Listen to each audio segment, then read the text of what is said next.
역 일대입니다. 1층 부분이 아직도 많이 비어있는 모습을 볼 수 있습니다. 1층 또한 지금 대부분 비어있는 곳들이 좀 많이 보입니다. 네, 두 번째 B지구의 장기역 앞에 나와 있는데요. 이 장기역에서 불과 몇십 미터 안 떨어진 곳에 촬영을 하고 있는데 제 앞으로나 뒤로 보이시는 상업 건물들을 보시면 굉장히 빼곡하게 전혀 빈 공간이 없이 차 있는 것을 볼 수 있습니다. 또한 이 지역의 특징은 제 뒤에 있는 고층 상업시설들은 이 동들이 전부고요. 대부분 5층 이하의 규모의 상가들입니다. 그러다 보니 면적이 조금 넓게 형성이 되어 있는데요. 또 한 가지 특징은 여기는 김포한강 신도시에서 가장 처음으로 지구가 조성이 된 곳이기 때문에 가장 오래된 상권이기도 합니다. 그러다 보니 이런 배우 세대들과 편의시설들이 위주로 생활 밀접형 업종들이 많이 들어가 있고요. 또한 이 주변으로는 세무서나 경찰서, 롯데마트도 위치를 하고 있고요. 여러분들이 잘 아시는 101권 은행들도 모두 입점해 있습니다. 그래서 생활을 하는 데는 정말로 불편함이 없이 생활할 수 있는 그런 상업시설들이 들어와 있고 상권이 안정적으로 형성이 되어 있습니다. 반대로 이제 운영력보다는 이쪽 지역의 상권이 워낙 오래됐기 때문에 공실 없이 운영은 되고 있는 것 같고요. 다만 이제 C구역인 구례역은 이마트가 생기면서 그쪽으로 좀 외부 유입 인구가 들어가면서 그쪽 상권이 많이 발달을 하고 있어서 여기는 현재 거주 수요만 소화하고 있는 상태로 판단이 되고 있습니다. 또 이 장기역 상권의 랜드마크격인 금빛수로 라베니체 상가가 어떻게 지금 운영이 되고 있고 또 이 메인 상권하고 별개로 거기에 공실이라든가 이런 상업시설들의 운영 상태가 어떤지 한번 가보도록 하겠습니다. 그럼 가보실까요?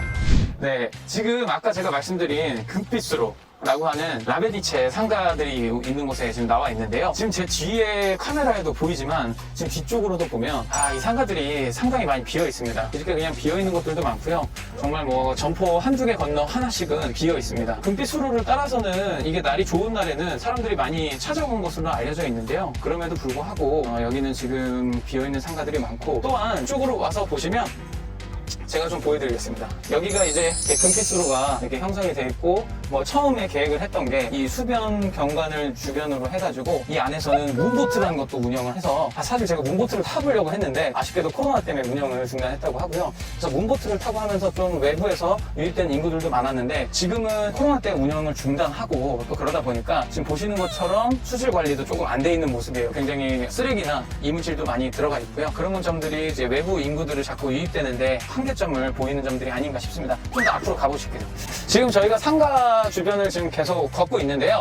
여기도 지금 보시면 뭐 1층 점포가 있지만 그 중간중간에 계속 빈 점포들이 있고요. 지금 2층 같은 경우는 영업을 안 하거나 혹은 아직도 이렇게 쭉 임대 현수막이 붙어있는 것들이 굉장히 많습니다. 사실 뭐 전멸했다라는 표현이 될 정도로 공실이 굉장히 많은데요. 지금 쭉 걸어오면서 보니까 이 라베니체 상가는 확실히 규모 대비했을 때는 한 50% 이상의 공실률이 있는 걸로 판단이 됩니다. 그리고 앞서서 말씀드린 대로 이 정도 규모의 상업시설들을 계획하는 데 있어서 가장 안타까운 점이 이 주차시설이 외부 유입 인구를 끌어오는데 가장 중요한데 그런 것들이 굉장히 미비하고 심지어 그 주차시설 또한 자주식이 아니고 카리프트 방식으로 기계식 주차 설비가 돼 있어서 굉장히 불편하더라고요. 그러다 보니까 장기역에서도 역과의 거리가 상당히 있기 때문에 차량으로 접근하시는 분들이 많을 것 같은데 가장 큰 접근성을 떨어뜨리는 요인이 아닌가 싶습니다. 그리고 아시아의 베네치아를 꿈꾼 이 금빛수로를 미흡하게 계획했다는 게 안타깝지만 좀 정리를 해드리자면 사실 이 김포한강 신도시의 상업시설들이 여러 지역들의 신도시들보다는 인구 대비했을 때 1인당 약 8.7제곱미터 정도의 상업시설들을 갖추고 있기 때문에 그동안에 가장 공실률도 높고 면적이 넓다고 했던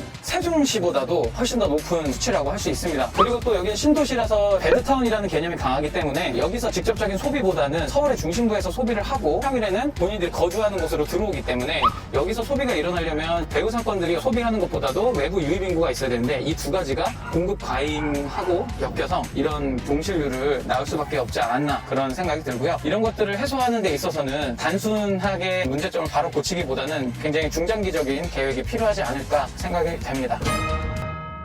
네, 저는 한강 신도시에서 가장 마지막에 완공된 C지구에 나와 있는데요. 2014년도까지는 중심 상가가 지어지지 않아서 많은 사람들이 식사나 쇼핑을 하러 갈 때 B지구로 이동해야 하는 단점이 있었는데요. 바로 제 뒤에 보이시는 이 이마트가 개장을 하게 되면서 많은 인구들이 이 C지구로 이동하고 있다고 합니다. 그럼 저와 함께 현장을 걸어가면서 같이 한번 C지구를 알아보도록 하겠습니다. 네, 지금 구례상권의 가장 메인 길에 나와 있는데요. 이 길을 보시면 모두 다 느끼시겠지만 이 신도시 상권 중에서는 가장 큰 상업지역을 차지하고 있습니다. 그래서인지 이 높은 건물들이 굉장히 많은 블록들을 차지하고 있고요. 또 또 다른 지구에서는 볼 수 없었던 노래방, 주점, 그리고 숙박시설 등의 유흥시설이 들어가 있는 것을 알 수 있습니다. 이 구례 지구에서는요, 일산이나 서울로 가는 교통편은 B지구를 거쳐야 해서 조금 어려운 단점이 있지만 반대로 인천으로 가는 교통은 굉장히 수월합니다. 네, 저는 지금 실개천을 리모델링하고 수목을 보강해서 이 22년도 하반기까지 시민들의 여가와 휴식 공간을 담당하는 구례역 상권의 중간에 나와 있는데요. 이 한강변 사면을 활용한 도시숲도 조성이 된다고 하니 앞으로의 C지구의 모습을 기대해 볼 수 있을 것 같습니다. 저희가 이 C지구를 한번 돌아보면서 느낀 점은 연령층이 굉장히 다양합니다. 20대부터 장년층, 그리고 노년층까지 다양한 가족 구성원들도 많이 돌아다니고 있는데요. 아무래도 이런 휴게 공간도 조성이 되어 있어서 많은 인구들이 이쪽으로 몰려드는 것 같습니다.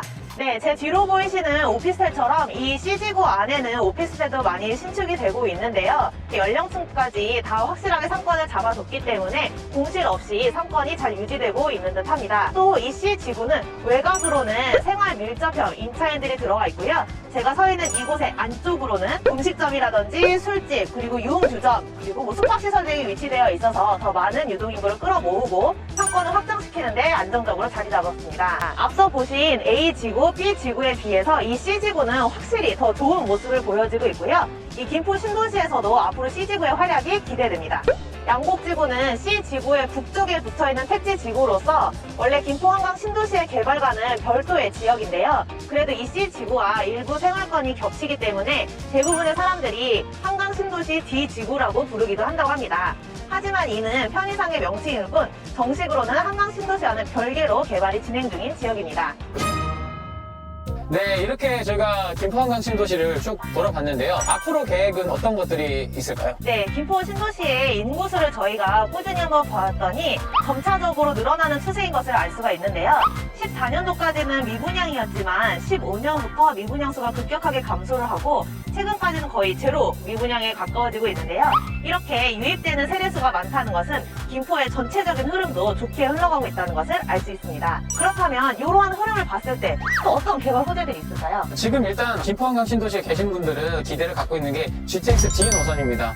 계획이 발표가 되긴 했는데요. 하지만 이거는 ABC 노선조차도 아직 그 진행 단계가 굉장히 더디고 장기적인 계획이기 때문에 조금은 보수적으로 바라봐야 될 필요가 있을 것 같고요. 하지만 앞서서 설명드렸던 A지구, B지구 같은 상업시설들에 대한 주차 공간이 너무 부족하고 협소해서 주차난으로 인한 접근성이 떨어지는 점들을 공영주차장이나 주차 건물들을 통해 가지고 좀 해소하려는 움직임들을 가져가고 있고요. 추가로 운양 도서관이나 운양 반다비 체육시설 같은 것들을 확충을 해서 지역 주민들에게 생활 인프라를 조금 더 제공하는 쪽에 집중을 하는 것으로 보여집니다. 네, 이렇게 해서 오늘 김포 한강 신도시를 쭉 둘러봤는데요. 저희가 직접 상권 임장을 다녀봤는데 소감이 어떠신가요? 네, 이 신도시라는 이름에 걸맞게 굉장히 쾌적하고 또 깔끔하게 구성되어 있다는 느낌을 받았습니다.